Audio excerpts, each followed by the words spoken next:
13절로 23절까지.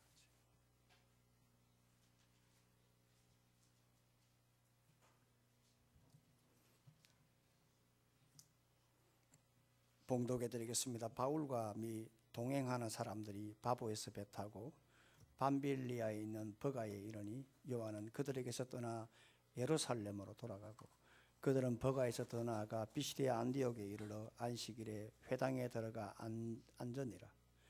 율법과 선지자의 글을 읽은 후에 회당장들이 사람을 보내어 물어 이르되 형제들아 만일 백성을 권할 말이 있거든 말하라 하니 바울이 일어나 손짓하며 말하되 이스라엘 사람들과 및 하나님을 경외하는 사람들아 들으라.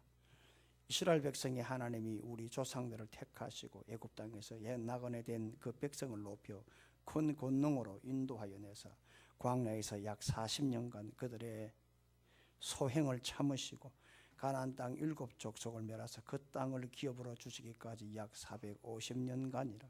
그 후에 선지자 사무엘 때까지 사사를 주셨더니 그 후에 그들이 왕을 구하거늘 하나님이 베냐민 집파 사람 기스의 아들 사울을 40년간 주셨다가 패하시고 다윗을 왕으로 세우시고 정언하여 이르시되 내가 이새의 아들 다윗을 만나니 내 마음에 맞는 사람이라 내 뜻을 다 이루리라 하시더니 하나님의 약속하신 대로 이 사람의 후손에서 이스라엘을 위하여 구주를 세우셨으니 곧 예수라.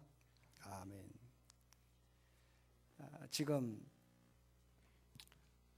아마 롯데 시네마나 CGV에서 절찬리에 상영되고 있는 영화 가운데 하나가 멜 기슨 감독의 헥소고지라는 영화를 여러분 보신 분들이 있을 것입니다. 이 영화는 2차 세계대전 때에 데스몬드 도슨이라고 하는 인물의 그 실화를 극화로 한 영화입니다. 이 도슨이 훈련소에 입소를 해서 집총을 거부하는 바로 이것 때문에 문제가 되어져서 영창을 가고 그리고 군사재판을 받습니다만 이것은 한간에는 여호와의 정인 때문이다, 안식교다 뭐 이런 말이 있습니다만 종교적인 문제보다는 어릴 적에 그 아버지가 태역 군인의 아버지가 어머니에게 이렇게 총으로 쏘아 죽이려고 하는 그때에 이 아들이 아버지의 총을 빼앗아서 아버지를 죽이려고 했던, 그래서 이미 자기는 살인자다라고 하는 그 트라우마 때문에 집총을 거부하게 된 그러한 일들이 있어서 이분이 도슨이 훈련소에 입소하자마자 집총을 거부하는 이것 때문에 왕따를 당하고 폭행을 당하고 그리고 군사재판을 받고 그리고 집으로 보내주겠다 의가사 제대의 허락을 받습니다만 이 도슨은 나는 총을 들지 않고 나는 그래도 군대 가겠다. 어떤 경우든지 나는 그 전투에 참여하겠다. 그래서 자기 자신에 대한 어떤 그러한 절대적인 신념, 이 신념으로 이 전투병이 아닌 비전투원으로 이분이 의무병으로 오키나와 전투에 참전을 했습니다. 헥소고지 전투에서 미군이 점령을 하고 난 그 다음 날 일본군들이 역습을 했을 때에 그 죽은 전우를 바라보고 이 도슨이 이런 말을 했습니다. 아무것도 이해할 수 없다. 도대체 하나님 저에게 무엇을 원하십니까? 라고 넋두리를 할 때에 그때에 다 죽어가던 전우가 자신의 이름을 부를 때에 그때 정신이 번쩍 들어서 또 포화 속으로 달려가는 그러한 모습을 보면서 그분이 역습을 당해서 그 자기의 전투 부대원들이 다 퇴진하고 후퇴했을 때 혼자 남아서 그 부상병들을 한 명 한 명 밧줄로 그렇게 내리는데 그 절벽이 제가 조사를 해보니까 헥소고지 절벽이 135m였습니다. 오키나와에. 거기에 밧줄로 내리는 이게 실화입니다. 그래서 75명을 구하고 심지어 부상당한 일본 사람들, 일본 군인까지도 구해내어졌습니다. 제가 이 영화를 보면서 내가 느낀 게 있습니다. 이분이 마지막에 너무 지쳐서 이런 대사가 내 마음을 울렸습니다. 주님, 제발 한 명만이라도 더 구하게 해주십시오. 주님, 한 명만이라도 더 구하게 해주십시오. 내 신념에도 솔직하지 못한다면 내가 나로서 존재할 이유가 없지 않습니까? 하나님, 한 명만이라도 더 구하게 해달라. 이 도선이 이런 믿음의 신념이 있었기 때문에 75명의 그 부상병을 구하고, 그리고 기적과 같은 그 모습에 사기가 올라간 그 부대원들이 사기가 충전해서 2차 전투에서 일본군을 완전히 무찌르고 오키나와를 점령하면서 그들이 이구동성을 하는 말이 뭐냐? 우리들은 믿음이 없지만 우리는 너의 믿음을 믿는다, 너의 신념을 믿는다 라고 하는 그 대사를 볼 때 참 목사로서 신앙인의 한 사람으로서 참 신앙의 신념이 이렇게 대단하구나 하는 것을 제가 많이 느낀 시간을 가졌습니다. 하나님은 예수 믿는 우리에게 가장 귀한 성령을 주셨습니다. 예수 믿는 순간 하나님은 우리에게 하나님의 아들이라고 도장을 찍어준 그 성령의 인을 우리에게 쳐주셨다고 고린도후서 1장에서 말씀을 하고 있습니다. 이 성령은 우리에게 중보해주고 담대하게 해주고 용기를 주고 그리고 배짱을 줍니다. 그래서 이 성령을 받으면 내가 무엇을 위해 사는 것도 좋지만 내가 어떻게 살아야 될 것인가, 그 가치성, 어떤 목적보다 그 가치에 더 우선하게 되고 그 의미에 대해서 더 우선하게 되고 그리고 그의 본질에 대해서 어떤 삶을 살아야 할 것인가. 그래서 내가 무엇을 위해 살아가느냐 이것도 좋지만 내가 어떻게 살아야 할 것인가 라는 것을 깨닫게 하고 알게 하고 믿게 하고 이끌어가 주시는 그 역사가 바로 성령이 하시는 일이라 이 말입니다. 따라서 내가 이렇게 살아야 되겠다라고 하는 거 라고 하는 그러한 성령의 은혜로 우리에게 신념을 주는 그 놀라운 역사의 배경에는 성령이 주신다는 것입니다. 예수님이 십자가를 지시기 전에 제자들에게 요한복음 16장에서 요한복음 17장은 예수님의 기도장이니까 요한복음 16장에서 십자가 지시기 전에 우리가 너무나 익숙하게 잘 알고 있는 그 말씀을 이 말씀을 하셨는데 너희가 환난을 당하나 담대하라 내가 세상을 이겼노라 라고 했습니다. 우리가 너무나 잘 알고 있는 말씀이에요. 예수님이 제자들에게 담대하라고 말씀하신 그 이유가 무엇일까? 바로 내가 죽으나 너희가 떨 것 없다, 두려워할 것 없다, 내가 너에게 성령을 줄 것이다. 그러니 너희들이 성령을 받고 너희들이 담대하게 너희들이 신앙의 신념을 가지고 살아라. 그러면 너희들이 세상을 이길 것이다. 그렇게 말씀을 하고 있어요. 그 성령을 준 이유가 뭐냐? 우리에게 배짱을 주는 거예요. 할렐루야. 우리에게 용기를 주는 거예요. 할렐루야. 우리에게 신앙에 대한 신념을 주는 거예요. 할렐루야. 바로 이것 때문에 우리에게 성령을 주시고자 걱정하지 마라, 담대하라 그렇게 말씀을 하고 있는 것입니다. 해서 사도행전에 주의 제자들은 이 성령을 받고 난 다음에 담대하게 신앙의 신념으로 복음을 증거하며 믿음으로 살았습니다. 사도 베드로가 사도행전 2장 29절에 하는 말씀이 담대하게 복음을 증거했고 사도행전 4장 13절 말씀에도 이 사도 베드로와 그리고 요한이 담대하게 복음을 증거했고 그리고 우리가 너무나 잘 아는 오늘 13장 오늘 46절 말씀 보니까 바울과 바나바가 담대하게 오늘 1차 전도 때에 복음을 증거했고 그리고 3차 전도를 마치고 난 다음에 사도 바울이 예루살렘으로 올라가면서 많은 사람들이 걱정을 할 때에 내 앞에 결박이나 혼란이 기다린다라고 하지만 나의 달려갈 길과 주 예수께 받은 사명 곧 하나님의 은혜의 복음을 증언하는 일을 마치려 하면 나의 생명을 조금 더 귀한 것으로 여기지 않겠다라고 했던 그 고백이 바로 성령을 통해서 그 담대함과 그리고 신앙 신념을 주셨기 때문에 이런 고백을 할 수가 있었던 겁니다. 따라서 오늘 어떤 사람에게 이러한 담대함이 생기느냐, 어떤 자에게 이러한 신앙 신념으로 담대하게 복음을 증감히 예수 믿는 삶을 살아가느냐, 성령의 지배를 받는 사람이에요. 군군신신 부부자자라는 말을 여러분들이 이 고서의 말씀을 아마 들었을 것입니다. 임금은 군, 임금다워야 하고, 신하는 신하다워야 하고, 부, 아버지는 아버지다워야 하고, 자, 아들은 아들다워야 한다. 다시 말하면 무슨 말이냐 하면 답게 살라는 겁니다. 걸맞게 살아라 하는 것입니다. 부끄럽지 않은 삶을 살아라. 예수의 사람이라면 예수의 사람답게 살아야 하고, 성령의 사람이라고 하면 성령의 사람답게 살아야 하고, 성령을 받은 사람이라고 하면 성령을 받은 사람답게 살아라, 이 말씀이에요. 따라서 예수 그리스도 제자들이 성령을 받자 도망가지 않고 오늘 신앙신념으로 담대하게 복음을 전한 것처럼 오늘 우리 역시도 성령을 받은 우리라고 하면 우리 역시도 성령을 받은 사람답게 우리 모두가 다 신앙의 신념으로 담대하게 세상을 이겨 나갈 수 있는 그런 삶을 살아갈 때에 우리에게 성령을 준 놀라우신 그 가치가 우리가 어떻게 살아야 할 것인가, 그 삶의 본질의 그 가치성을 가지고 살아가게 될 줄로 믿습니다. 오늘 우리 모두가 다 성령의 사람답게 성령의 역사로 성령에 붙잡혀서 믿음으로 살아가는 복된 여러분들 되기를 주의 이름으로 축원합니다. 그러면 우리가 어떻게 하면 성령의 지배를 받고 살아갈 수 있느냐 하면 제일 먼저 현실을 도피하지 않는 신앙신념으로 살아야 한다.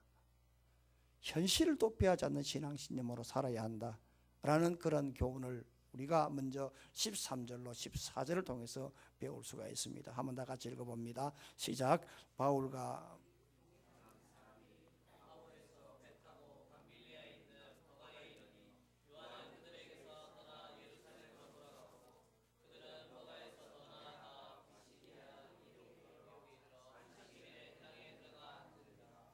우리가 지금 이 사도행전을 다시 성령 지배를 지금 꼭 2달 하고도 2주가 지났습니다.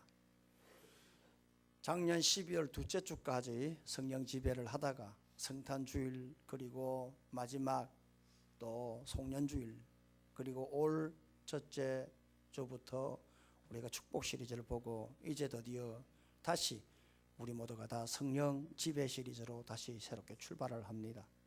다 필리몬 끊겨서 잊어버렸게 제일 마지막 시간에 사도 바울이 구브로섬에 가서 사도 바울이 제1차 전도 때 드디어 대역사가 시작되어졌죠. 1차 전도가 시작되고 난 다음에 이 구브로 바보에 도착해서 그때에 바 예수가 복음을 방해할 때에 사도 바울이 기도를 했을 때에 이 바 예수가 그만 장님이 되고 말았습니다. 사도 바울의 첫 번째 표적이 바로 사람을 봉사로 만드는 소경으로 만드는 그 우를 범했다는 말씀을 드린 것 같습니다. 그러나 사도 바울은 그 이후로부터 바울 생에 그렇게 자신의 고생을 해도 변하지 않는 외길 신앙, 외길 신념, 오직 복음으로 사람을 살리는 데 올인을 했다라는 말씀을 제가 드렸습니다. 아마 기억을 하신 분들이 있을 것입니다. 이제 이러한 곡절이 일어나고 난 다음에 바울의 일행은 바보에서 배를 타고 이제 어디로 가느냐 하면 밤빌리아 버가에 도착을 하게 되어졌습니다. 버가가 어디냐? 지금 터키 항구인 안탈리아. 안탈리아는 세계적으로 휴양지요. 그리고 거기에 전 세계 축구 명문 클럽들이 동계 훈련을 오는 장소입니다. 굉장히 날씨가 좋고 먹거리 많고 그리고 아주 온화한 지역이 바로 이 버가요, 오늘날의 안탈리아입니다. 그러니까 여기가 이 안탈리아인데 버가 안탈리아 바로 옆에 있어요. 한 10km 정도 떨어져 있는데 굉장히 좋은 곳입니다. 그런데 이 바울 일행이 이 버가에 도착하자마자 그만 이 마가가 돌아가 버리고 말았습니다. 그것도 안디옥 교회로 출발한 안디옥 교회로 간 것이 아니라 그만 자기 집에 예루살렘으로 돌아가 버리고 말았습니다. 이 말씀을 13절에 이 말씀을 볼 때 우리들이 그냥 예사로 슬쩍 지나가는 것 같습니다만 이 말씀 안에는 굉장히 중요한 의미를 가지고 있습니다. 2달 전에 여러분들 마가 요한의 이름이 2가지라는 말씀을 아마 기억을 하실 줄 모르겠습니다만 마가는 헬라식이고 요한은 히브리식이다 라는 말씀을 했어요. 왜냐하면 그 당시에는 유대인과 헬라인들이 서로의 문화 충돌 때문에 서로 이름을 잘 몰라요. 마가라고 하는 헬라식 이름은 유대인들이 잘 모르고요. 요한이라고 하는 이 히브리 이름은 헬라파 사람들, 다시 말하면 교포들이 잘 몰라요. 그래서 그 당시에는 항상 마가 요한이라는 이름을 서로 절중해서 많이 썼어요. 어쨌든 우리가 생각할 때는 요한보다 마가라는 이름이 더욱더 익숙하니까, 헬라식으로 익숙하니까 마가로 통일을 하면서 마가가 어떤 사람이고 어떤 배경에서 신앙으로 자랐느냐 좀 찾아볼 필요가 있는데, 마가 요한의 집안은 아시다시피 그 어머니가 마리아였고 그의 아버지가 바나바였을 정도로 집안이 굉장히 신앙적으로 좋았던 집안이었고, 그리고 물질로 예루살렘 교회에 굉장히 헌신했던 그 집안이었습니다.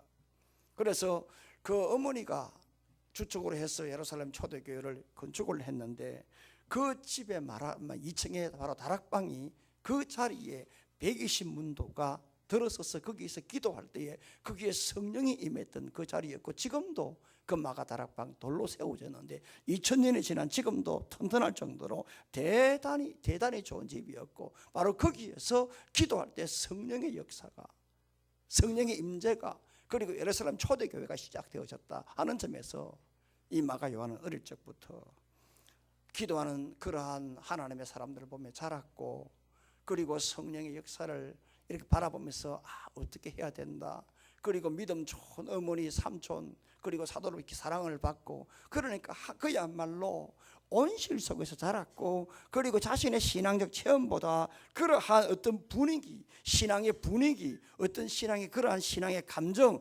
이러한 어떤 그러한 울타리 안에서 자랐다라고 볼 수가 있습니다.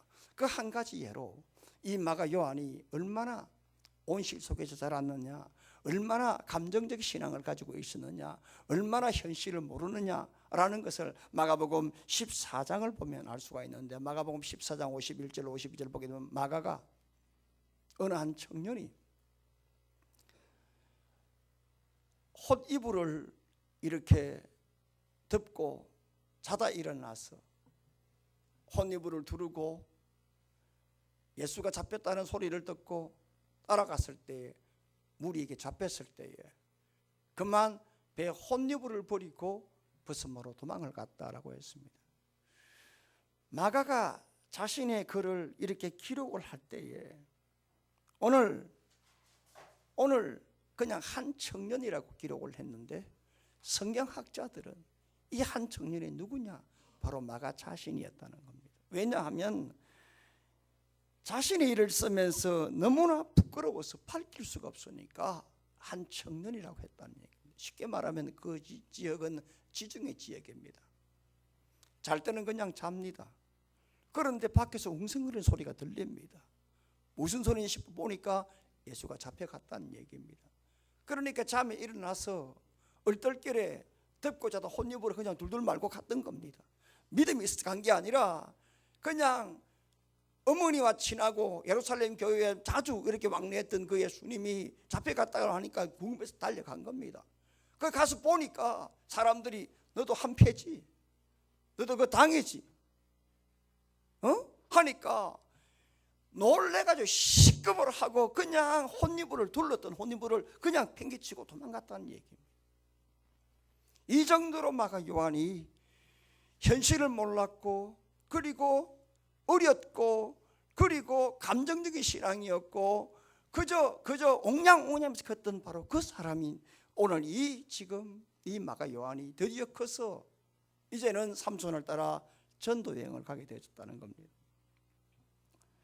그런데 전도 여행을 딱 가서 바보에 도착하니까 그 바 예수가 지금 복음을 방해할 때 사도 바울이 그냥 기도하니까 장님이 되고 자빠지고 그냥 이러니까 마가 요한은 신기한 거예요. 춤을 추는 거예요. 역사가 일어난 거예요. 신이 난 거예요.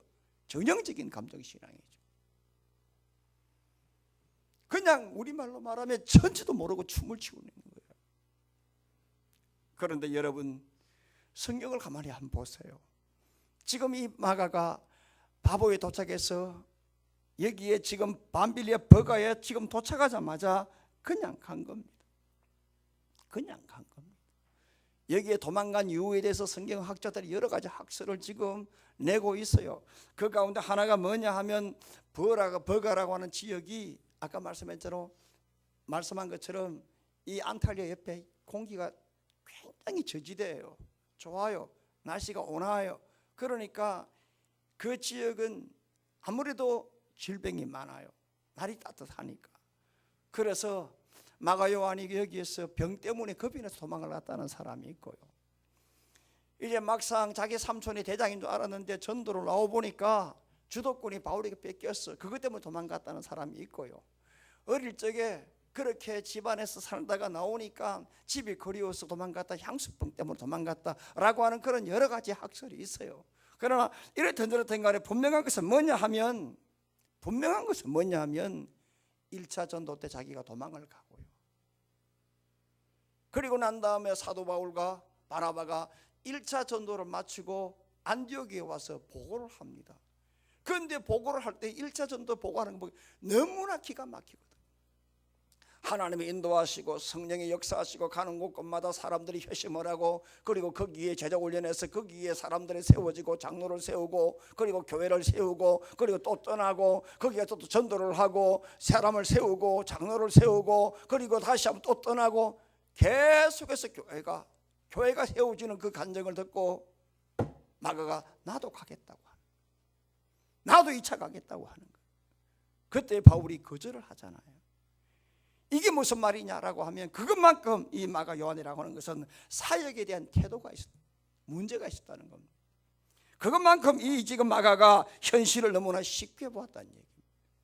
그만큼 이 마가가 너무나 신념이 없는 그런 신앙 태도, 감정신앙에 문제가 있었다는 겁니다. 제가 모두에도 말씀했습니다만, 이 마가가 어릴 적부터 온실 속에 자라니까 아무것도 몰랐어요.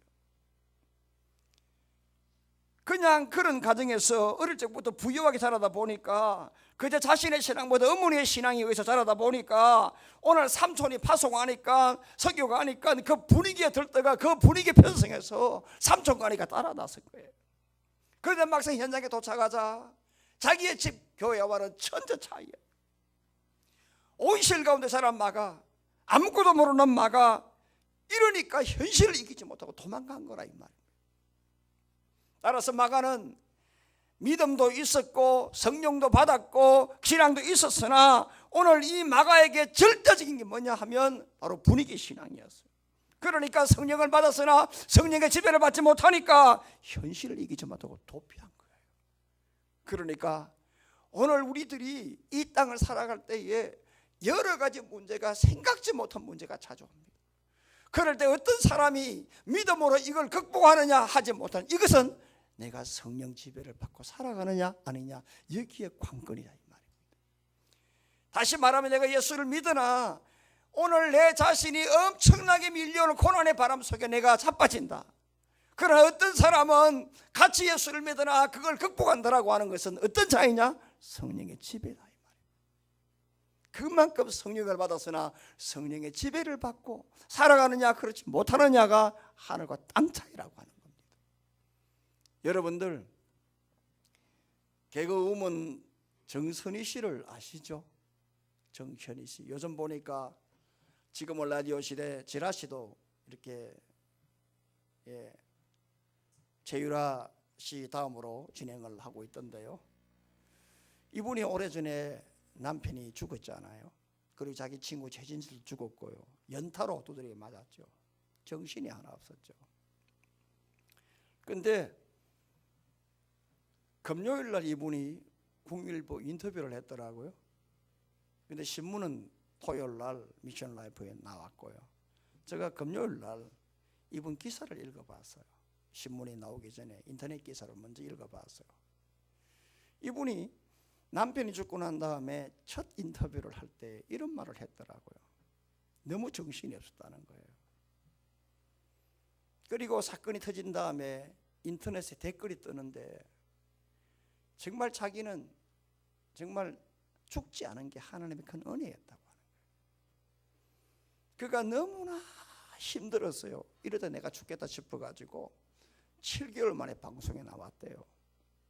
7개월 만에 방송에 나오니까 하는 말이 남편 죽은 지가 언젠데 벌써 돈독이 올랐구나. 돈독이 올랐구나. 또 어떤 사람은 넌 왜 살아났어? 넌 왜 살아났어? 또 어떤 댓글은 남편 잡아먹은 여자. 그러니까 우리들이 댓글을 안 당해봐서 그렇죠.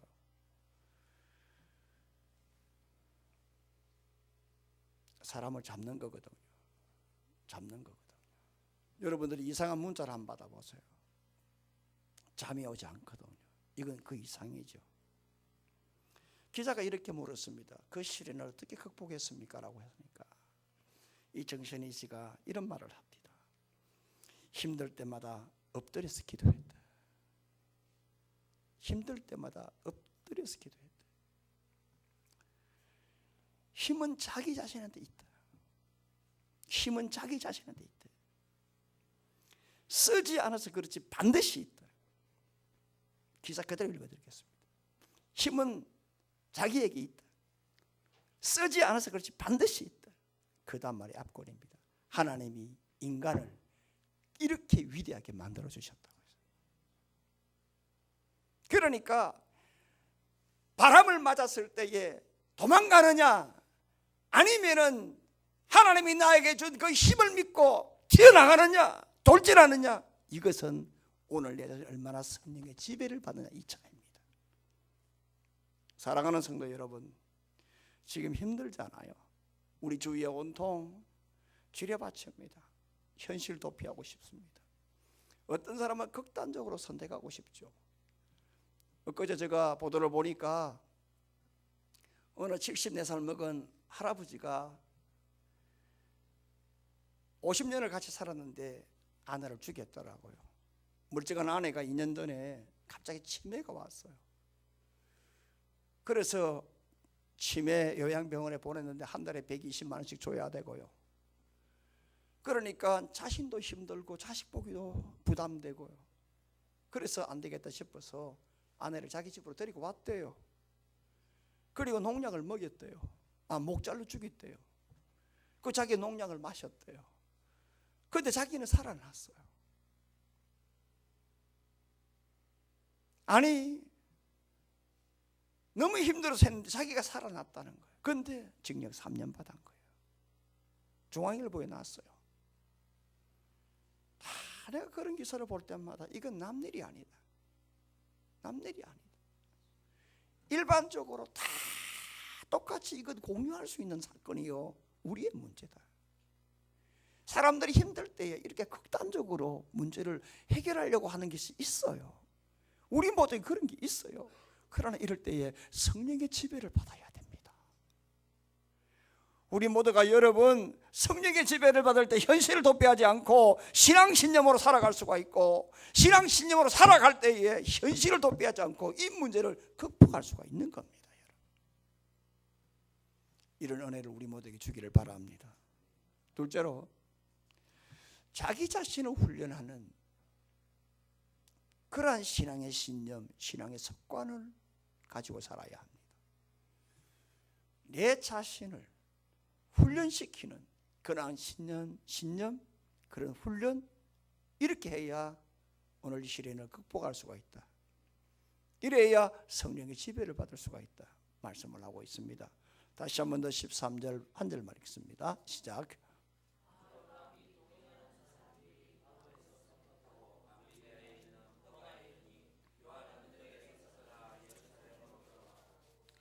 지금 마가가 도망간 것 때문에 결국 바울과 바나바가 헤어지지 않습니까? 그런데 놀랍게도 이 헤어진 것 때문에 사도 바울이 로마로 가야 되겠다,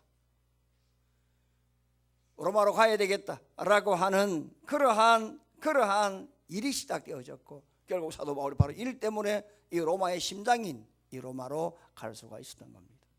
이걸 볼 때요, 하나님은요 정말 기가 막힌 게요, 한 사람의 그러한 무책임한 잘못 이것까지도 합력의 선을 이루어서 결국에는 좋게 만들어 주신다라는 것을 찾아볼 수가 있습니다. 그러나 한 가지 간과하지 말아야 할 것이 있습니다.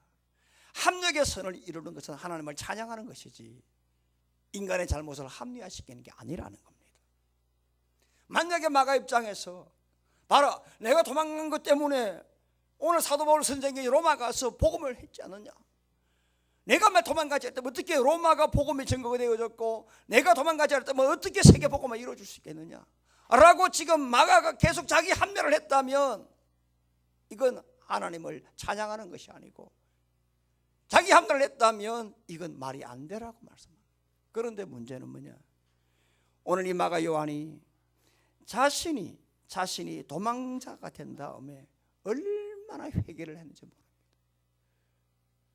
그리고 얼마나 자기 자신에게 엄청나게 훈련을 시키는지 모릅니다. 그 이후로 오로지 주를 위해 살아가는 신앙 습관을 가졌고, 오로지 주를 위해 살아가야 되겠다 그런 신앙 신념을 가지고 그가 다시 한 번 더 자신의 어떤 잘못을 재범을 하지 않겠다라고 하는 그런 자신을 가지고 살았기 때문에 그가 디모데후서 4장 11절에 사도 바울이 마가를 데리고 오라 라고 하는 그러한 은혜를 받을 수가 있었습니다. 그러므로 우리들이 도망가고 현실에 도피를 하고 라고 하지만, 그렇지만 오늘 그런 일이 일어나고 난 다음에 내 자신의 문제가 뭔가를 체크하고 내 자신을 훈련시키고자 하는 그러한 신앙의 신념과 신앙의 습관을 가질 때 성령의 역사하는 겁니다. 성령의 지배를 받고 다시 한번 더 쓰임받을 수 있는 길이 열리게 된다는 겁니다. 신앙의 습관 중요합니다. 여러분, 정말 중요합니다. 누가복음 2장 41절로 42절 보면 예수님께서 어릴 적에 날마다 해마다 유월절 예루살렘에 올라가서 12살 됐을 때에 하나님께 제사를 드렸다라고 했습니다. 그런데 여기 이 절기, 이 관례에 따라 오늘 올라갔다라는 이 관례가 뭐냐, 에도서인데 이게 습관이에요. 이게 습관이에요. 예수님은요 하나님의 아들 아닙니까? 그럼에도 불구하고 예수님은 어린 시절 절기 때마다 부모와 함께 하나님의 아들로서 이 땅에 하나님의 아들 세상 인간으로 오셔서 예배를 드렸어요. 습관적으로 예배 드렸어요. 예배의 습관이 되어 있었어요.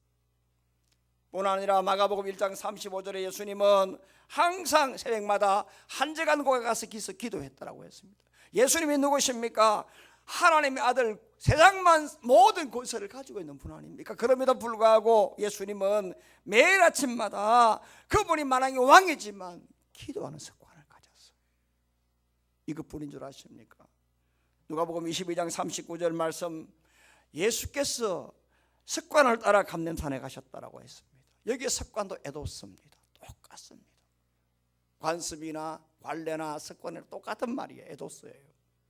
예수님은요 마가복음 1장에 아침마다 나가서 기도한 습관뿐만 아니라 그분은 큰일을 만났을 때도 그가 겟세마네 동산에서 그분이 십자가 지기 전에 겟세마네 동산에서도 큰일을 만나기 전에 그분이 기도하셨다. 그분이 누굽니까? 예수님이 누구십니까? 하나님의 아들은 누구십니까? 기도 안 해도 될 수 있는 분이에요. 죽은 자를 살린 분이에요. 죽은 나사로 살렸고요, 나인성 과부 아들 죽은 아들 살린 분이에요. 소경을 눈을 뜨게 만들고 안전병 일으킨 분이에요. 12년 혈루를 마른 그 사람 오늘 병을 고친 분이에요. 바람과 풍랑 말씀 한마디로 완전하게 제어한 분이에요. 그럼에도 불구하고 우리 예수님은 아침마다 기도하셨고 십자가 지기 전에 그 십자가를 바라보고 기도하신 분이에요. 여러분, 따라서 오늘 예수님은 이렇게 날마다 예배 습관, 기도 습관, 이렇게 십자가 지기 전에도 늘 기도하신 바로 이 습관이 성령의 지배 속에서 사역을 감당할 수가 있었어요. 예수님이 이 땅에 계실 때는 성령의 지배 속에서 사역을 했어요. 학자들이 말이죠, 이런 통계를 내서요, 사람들이 살아갈 때에 거의 90% 이상이 습관에 의해서 무의식적으로 행동을 한다 했어요. 습관에 의해서 그냥 자기도 모르게 행동을 한다 했어요. 그만큼 습관의 힘이 무섭다는 겁니다. 요즘 홈쇼핑 중독자가 너무 많아요. 여성 가운데 10명 중에 한 명이 중독인데요. 기사를 읽어보니까 이렇더라고요. 이 사람은, 이런 중독자들은 포장은 그냥 라벨도 뜨지 않고 쇼핑했는데 그냥 하다가 바로 반품시킨대요. 이 중독이죠. 습관이죠. 이 습관이에요. 이 습관이 무서운 거 아닙니까? 습관에 대해서, 신앙 습관에 대해서 디모데전서 4장에 말씀만 하는데요, 7절 8절을 이렇게 말씀합니다. 망령되고 허탄한 신화를 버리고 경건에 이르도록 내 자신을 연단하라. 여기 연단한 트레인 했습니다. 예, 트레인 yourself라고 했습니다. NIV 영어성 보면은.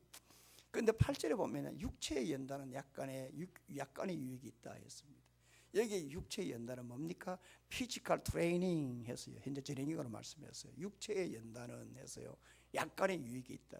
그런데 경건은 범사에 유익한데 금생과 내생에 약속이 있다고 했어요.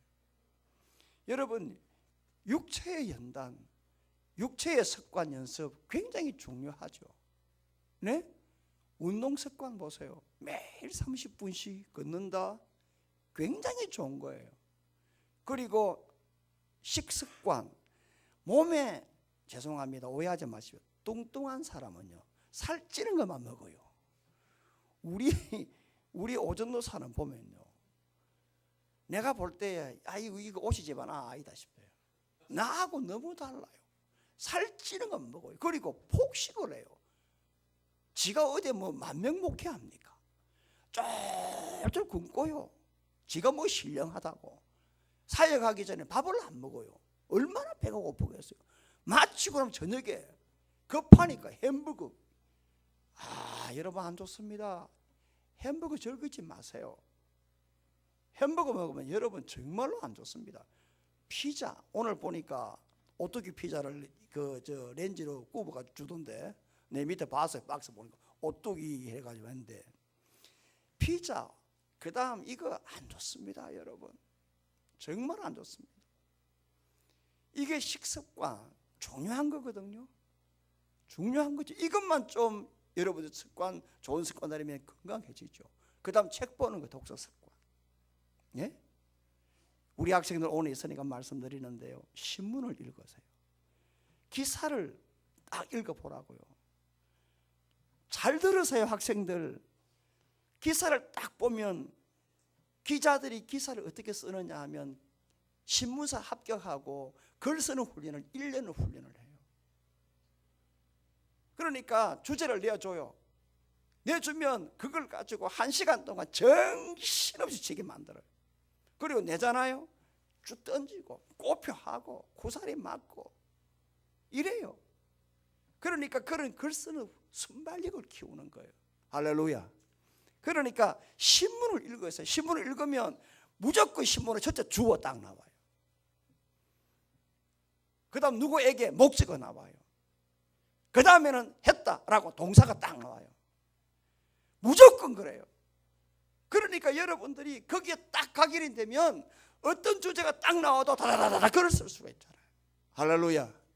그러면 여러분들이 굉장한 도움이 돼요. 독서 습관요, 사설을 읽는다, 신문을 읽는다는 거 굉장히 좋지 않습니까? 그 다음에 여러분 물질 습관 얼마나 좋아요. 어쨌든 여러분 보세요. 이러한 육체의 연습도 약간의 도움이 있습니다만 경건에 대한 것은 우리에게 금생과 내생에 유익이 있다고 말씀하잖아요. 여러분 경건의 연습 얼마나 중요하냐. 여러분 예배 습관 보십시오.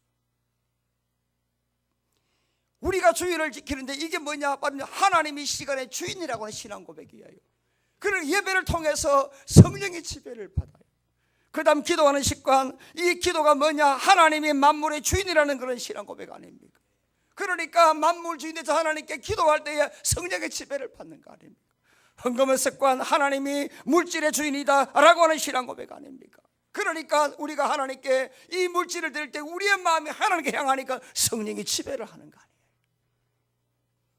그러므로 여러분, 우리 모두가 다 내 자신을 훈련시키고자 하는 그런 습관을 가지고 살면 매 순간 하나님이 함께하고 성령의 지배를 받으며 오늘 이렇게 성령의 역사가 있기 때문에 우리 모두가 다 힘들 때에 오늘 우리들이 여러 가지 문제를 만날 때 내 자신을 훈련시키고자 하는 그러한 신앙의 신념과 신앙의 습관을 가지고 살아갈 때에 성령의 지배가 있다는 사실입니다. 이 시간 우리 모두에게 이런 은혜를 주기를 바랍니다. 마지막 하나는요, 우리 모두가 좀 잘 들어야 될 의미 있는 말씀이 있어요. 직분을 망각치 않는 신앙, 신념으로 살아야 돼요. 이럴 때에 성령의 지배를 받아요. 14절 한번 다 같이 읽어볼까요? 14절 시작.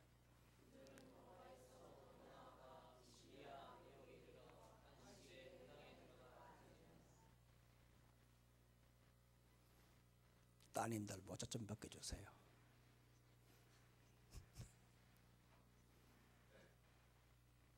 뉴요커입니까?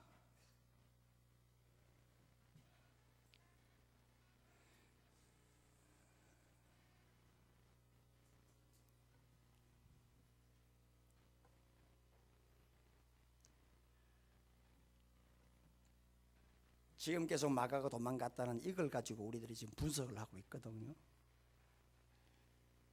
마가가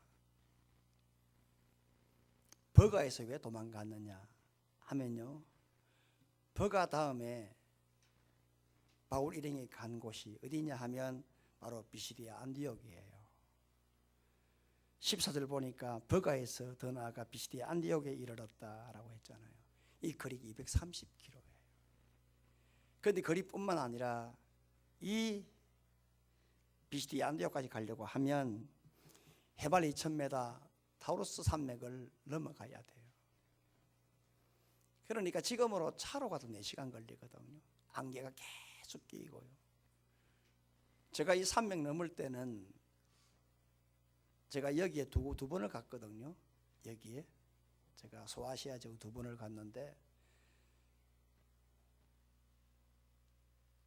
우리가 갈 때는 4시간 아니라 7시간 걸렸어요.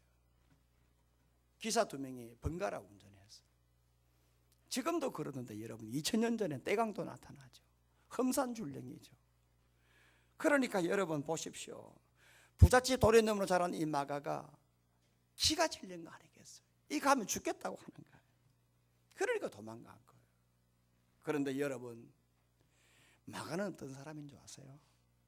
마가는 본래 파송 받을 때 13장 5절 말씀에 뭐라고 했느냐 하면 요한을 수행원으로 두었더라 했어요. 마가 요한이요. 요한은 히브리식 이름이라 그랬잖아요. 마가를 수행원으로 두었다. 이 수행원이 누구냐 하면 바로 히펠레테스란 말이에요. 수행원은 히펠레테스. 다시 말하면 이 사람은 어떤 사람이냐 하면 히펠레테스는 배 밑에서요. 우리 집 강보 안에 지금 저 거북선 있잖아요. 저게 제일 밑바닥에서 놓졌잖아요. 예? 이게 히펠레테스예요. 놓졌는 사람이 제일 밑바닥에서. 이 사람들은 예? 북을 치는 고수에 따라서 북 치는 소리 천천히 하면 천천히, 빨리 하라면 빨리, 왼쪽으로 하면은 왼쪽 사람들, 오른쪽으로 하면 오른쪽. 이게 히펠레트 뜻이에요. 그러니까 지금 버가에서 비시디아 안디옥으로 간다, 예루살렘을 간다, 이건 마가 요한에게 자기 자신에게 있어서는 상관할 바가 아니에요. 주님이 가라 하면 노점은 돼요. 할렐루야. 주님이 가라 하면 가면 되는 거예요. 자기가 지금 결정한 거 아니에요. 그런데 지금 보세요. 마가 요한은 뭐예요? 자기는 지금 히펠레스테스예요. 수행원이에요. 종이에요. 일꾼이에요. 그러면 시킨 대로, 성령이 인도하는 대로 마가 요한이 지금 수행원으로 바나바 바울에게 지금 따라가서 그저 종로로 하고 수행원하고 그리고 거기에서 서빙을 하고 도와주면 되는 것이지, 자기 마음대로 안 된다는 거예요. 직분을 잊어버렸다는 거예요. 자기 자신은 뭐냐? 가치를 잃어버렸다는 거예요. 자기가 왜 따라왔느냐? 의미를 몰랐다는 거예요. 여러분 보세요. 지금 마가 요한은 어리잖아요. 자기 삼촌 바울은 나이가 많잖아요. 이 사람들도 2000m 넘었다면 어린 아들은 마가는 더 뛰어넘어야 될 거 아니에요. 그런데 마가 요한은 그 사람들은 넘었지만 자기가 안 넘어 못 넘었다. 그 뭐냐? 히펠레테스의 그 직분에 대한 수행원, 노젓는 사람으로서의 직분을 잊어버린다는 거예요. 그가 만약에 성령의 지배를 받았다면 그는 주님이 시키나 안 시키나 넘어갔을 거예요. 반면에 사도 바울과 바나바는 그 험산 줄력을 왜 넘었을까? 어떻게 넘었을까? 성령의 강한 지배를 받고 있었기 때문이에요. 사랑하는 성도 여러분, 고린도전서 4장 1절 말씀에 사람이 마땅히 우리를 그리스도의 일꾼이요 하나님의 비밀을 맡은 자로 여길지어다. 2절 보니까 맡은 자에게 구할 것은 충성이라 했잖아요. 이 말씀은 아시죠? 여기 일꾼, 이게 바로 히펠레테스예요. 예, 이게 일꾼이에요. 그래서 사도 바울은 자기 자신의 직분, 정체성, 자기가 할 일 알았기 때문에 맡은 자에게 구할 것은 충성이라고 했어요. 사랑하는 성도 여러분, 크리스찬이란 누구냐? 주님을 자기 생애의 주인으로 모신 자가 크리스찬이에요. 그러므로 오늘 이 직분을 아는 사람들은 이 직분에 대해서 자기 자신에 대한 직분을 망각지 않고 그런 신앙신념으로 따라가게 돼요. 그래서 이 직분을 망각지 않을 때에 성령이 지배하는 거예요. 사도 바울도 자기가 왜 하나님이 자기를 불러서 지금 1차 전도를 시켰느냐? 나는 일꾼이다. 나는 이방을 향하여 하나님이 나를 불러주셨다라고 하는 것, 이걸 알았기 때문에 거기에 충실하다 보니까 성령이 계속 붙잡은 거예요. 여러분들은 지금 자신의 직분을 어떻게 감당하고 있습니까? 여러분들의 직분은 어떤 직분입니까? 여러분들이 맡은 직분에 대해서 망각하게 되면 성령은 받았으나 성령의 지배를 받지 못하는 거예요. 그런데 한마디로 말하면 성령의 지배 말이 어렵다면 내가 은혜가 있을 때는 내가 어떻게 하면 좀 주를 위해서 좀 드릴 수 있을까? 좀 봉사할 수 있을까? 어떻게 하면 내가 좀 주님께 드릴 수 있을까? 할렐루야. 이런 마음이 생길 때가 있었어요. 그게 뭐냐 하면 직분을 알았기 때문이에요. 그런데 그걸 잊어버리면 말갛게 안 보이는 거예요. 이제 3월이 시작되어졌습니다. 이제 2003월에 시작하는 새로운 이 성령 지배 시리즈를 들어보면서 우리 모두가 어떻게 하면 성령 지배를 받고 살아갈 수 있을까? 현실을 도피하지 않는 신앙신념을 가지고 살아야 한다. 내 자신의 훈련하는, 신앙 훈련하는 그러한 내 자신의 끊임없이 훈련하는 그러한 신앙의 신념과 신앙의 습관을 가지고 있어야 되겠다. 그리고 무엇보다도 내 직분을 망각하지 않는 그러한 신앙신념으로 살아갈 때에 성령이 지배한다는 사실을 알고 우리 모두가 다 이 시간에 성령의 지배 속에서 이 한 해 멋지게 재출발하는 복된 시간 되기를 주의 이름으로 축원합니다. 살아계신 하나님 아버지요,